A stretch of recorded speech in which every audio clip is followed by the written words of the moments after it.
안녕하세요. 한국상담대원대학교 노성숙 교수입니다. 오늘 제가 여러분과 함께 생각해 볼 주제는 삶의 의미 탐색입니다. 고흐의 별이 빛나는 밤이라는 이 그림을 배경으로 제 강의를 들어주시기 바랍니다. 제 강의는 우선 인간이라면 누구나 겪는 삶의 위기를 살펴보면서 시작하겠습니다. 그리고 삶의 의미에 대한 질문이 어디에서 왔으며 어떤 독특성을 지니는지 알아보고 나서 삶의 의미 탐색을 돕는 철학적 접근과 치료적 접근을 간략히 소개하면서 삶의 의미 탐색에 대한 전체적인 지형도를 그려보도록 하겠습니다. 우선 첫 번째로 우리가 겪는 삶의 위기에 대해서 들여다보도록 하겠습니다. 인간이라면 누구나 한 번쯤 고통 속에서 절망한 적이 있지 않나요? 저녁이 가고 아침이 오지만 가슴은 무너지는구나. 이런 생각을 하면서 무너지는 가슴을 쓸어내렸던 기억이 있으실 겁니다. 정말로 각자 삶이 무의미하다고 느끼면서 더 이상 살아갈 힘을 다 잃어버린 채 아주 깊은 위기에 빠지고는 하는데 그때 누군가가 내 옆에 있다면 과연 무슨 말을 해줄까요? 이런 삶의 위기를 구체적으로 상담이나 치료적 장면에서 생각해 볼까요? 왼편 그림에는 고흐를 치료했던 가쉐 박사가 있고 오른편 그림에는 삶의 의미를 잃고 내담자로 올 것 같은 비탄에 잠긴 노인이 있습니다. 고흐를 치료했던 가쉐 박사의 사랑이 가득한 눈을 한번 들여다보시면 좋을 것 같습니다. 고흐가 정말 휘몰아치는 고통 속에서도 그 고통의 소용돌이를 별이 빛나는 밤으로 탈바꿈시켜 작품으로 탄생시킬 수 있었던 데에는 가쉐 박사와 같은 분이 치료를 통해서 그의 삶을 동행했기에 가능했겠죠. 상담자로서 우리는 내담자를 어떻게 만나고 있나요? 가시아 박사와 같은 눈빛과 마음을 지니고 있나요? 삶의 의미를 송두리째 잃고 울고 있는 내담자를 과연 어떻게 만나야 할까요? 이 질문에 대답하기 위해서 삶의 의미에 대한 질문이 어디에서 시작되었고 어떤 독특성을 가지고 있는지 알아보고자 합니다. 삶에는 과연 의미가 있는가? 나는 왜 뭐 때문에 살지? 혹시 이런 질문 해보지 않으신 분 있으신가요? 이 질문은 오늘날 우리가 처음 제기하는 것이 아니라 가장 오래전부터 인간이 제기한 강력한 철학적 질문이라고 할 수 있습니다. 때로 우리는 이처럼 삶의 방향성, 목적, 가치, 삶의 경험에 대한 이해를 전반적으로 문제시하는 질문을 던지고는 합니다. 이제 삶의 의미에 대한 질문이 지닌 독특성을 한번 살펴볼까요? 삶의 의미에 대한 질문은 인간으로서 나는 누구인지, 도대체 인간이란 존재는 과연 어떤 존재인지를 이해하는 것이 중요하다는 것을 말해줍니다. 니체는 짐승도 신도 아닌 인간의 모습에 주목했는데요. 그는 짜라투스트라는 이렇게 말했다라는 책에서 사람은 짐승과 위버맨시 사이를 잇는 밧줄, 10년 위에 걸쳐 있는 하나의 밧줄이다 라고 썼습니다.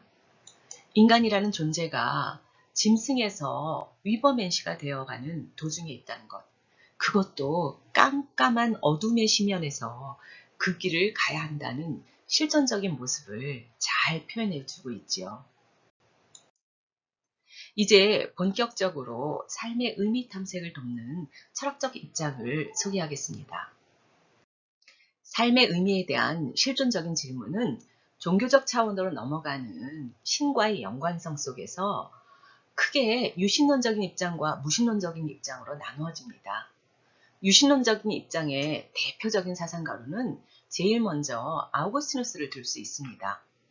4세기에서 5세기 아주 오래된 우리의 스승 아우구스티누스는 정말로 삶의 의미를 찾기 위해 평생 끊임없는 방황을 계속했습니다.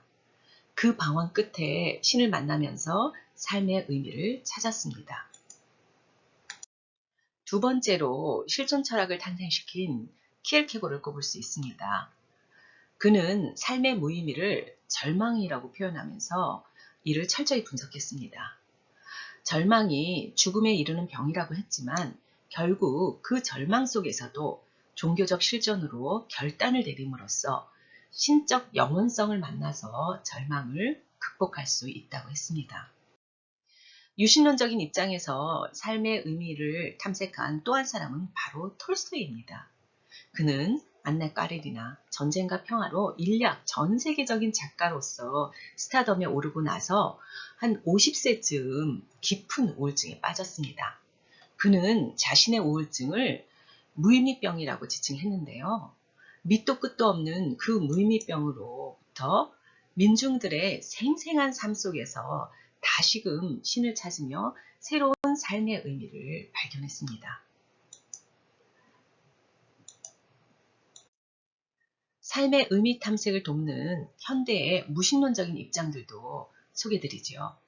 니체는 신은 죽었다고 하면서 유럽인들의 삶의 의미를 지탱해온 신의 죽음을 선포했습니다. 그런데 그는 인간이 스스로 창조성을 발휘하면서 노래하고 춤추는 위버맨시가 될 수 있다고 했습니다. 사르트르는 삶의 무의미에 직면하는 인간의 실존적인 모습을 구토라는 작품에서 매우 실감나게 표현했습니다. 평범한 일상에서 아무 문제 없이 살고 있지만 갑자기 올라오는 구토가 삶의 무의미에 직면하도록 한다는 설정이지요. 결국 이 소설의 주인공 르캉탱은 작가가 되기로 결심을 하자 구토는 멈추게 됩니다.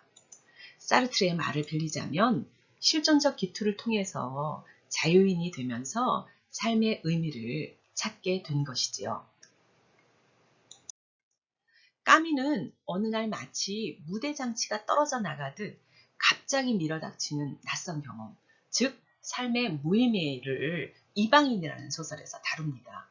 시지프스가 굴리는 돌과 같이 어찌할 수 없는 운명에 직면하더라도 까미는 아주 성실하게 그 돌을 굴리는 행복한 시지프스가 되어 의미를 찾을 수 있다고 주장했습니다.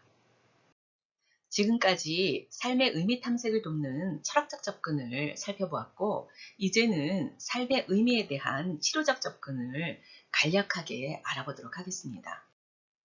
프로이트는 삶의 의미와 가치를 문제 삼는 순간 그는 병든 것이다 라고 했는데 그 병을 치료할 필요를 크게 느끼지는 않았습니다. 반면에 삶의 의미에 대한 심리치료의 길을 독자적으로 새롭게 개척한 사람은 바로 프랭클입니다. 그는 오늘날 현대인들이 겪는 삶의 무의미, 내적 공허에 큰 관심을 가졌는데요. 아무런 흥미를 갖지 못하는 권태, 능동적으로 무언가를 주도하지 못하는 무관심, 고통 속에서 의미를 찾지 못하는 절망 등을 실존적 공허라고 개념화했습니다. 그리고 로고테라피를 창안해냈고 자신의 환자들이 스스로 삶의 의미를 찾을 수 있도록 의료적 차원에서 영적 돌봄을 해야 한다고 주장했지요.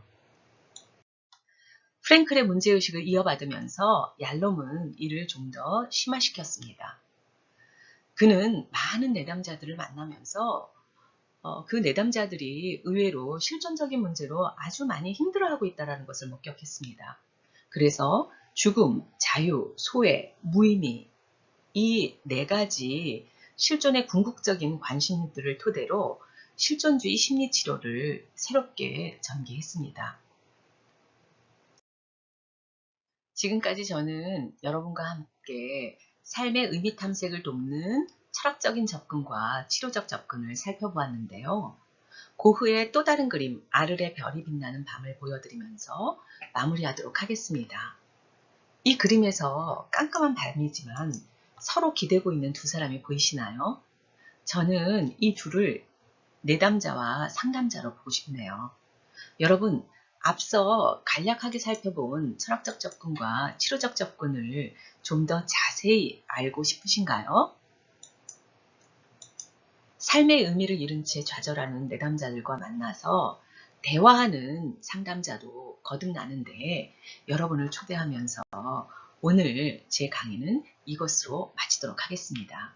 경청해 주셔서 감사합니다.